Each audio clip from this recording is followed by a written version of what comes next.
Key wide receiver already off the board. Mike Evans has agreed to a 2-year deal for $52 million, $35 million guaranteed to stay in Tampa Bay. And as Adam Schefter pointed out on Twitter earlier today when he broke the news, Evans may now finish his career as a Buccaneer. Now, Mike Evans played 10 seasons in the NFL. He's gone over 1,000 receiving yards in all of them. Not only is that the longest streak to begin a career in NFL history, it's also the second longest streak by any player at any point, trailing only Jerry Rice, who did it in 11 straight seasons from 1986 to 1996. Remarkable how well Evans has played and how consistent he's been. But Adam, tell us how all this came together in the last couple of days.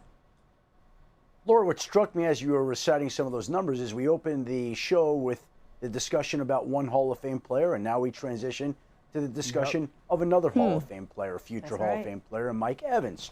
And this is a situation where when the Buccaneers general manager Jason Licht took over for the very first time, his very first draft, the very first pick that he made was Mike Evans.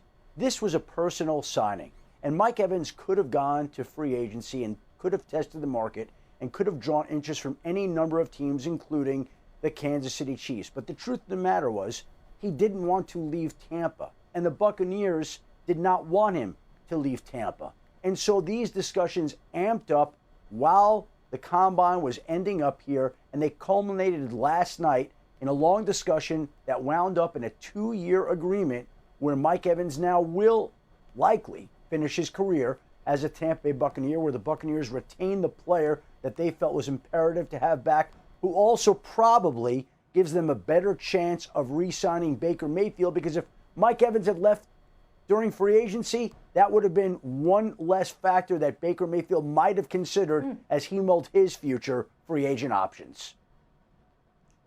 Yeah, I really like this for both sides, especially when you consider Mike Evans, who's now 31 years old, is coming off of a season in which he still posted career highs or close to it in a number of metrics. One that I really like that I think captures his skill set is one that ESPN developed called Open Score. So normally when you look at separation numbers, they're hard to consider because so much context is required. Basically, what is asked for receivers? You know, a guy who catches a lot of screens is likely to have more separation. Open Score looks at the routes, the depth, the coverage, and basically tells you if a receiver is good at getting open. And as you can see here, Mike Evans last year, 5th overall amongst high volume pass catchers. 31 years old is obviously getting up there, so a 2-year deal I think is good from the team's perspective. To me, this is a home run, and I really like how it turned out.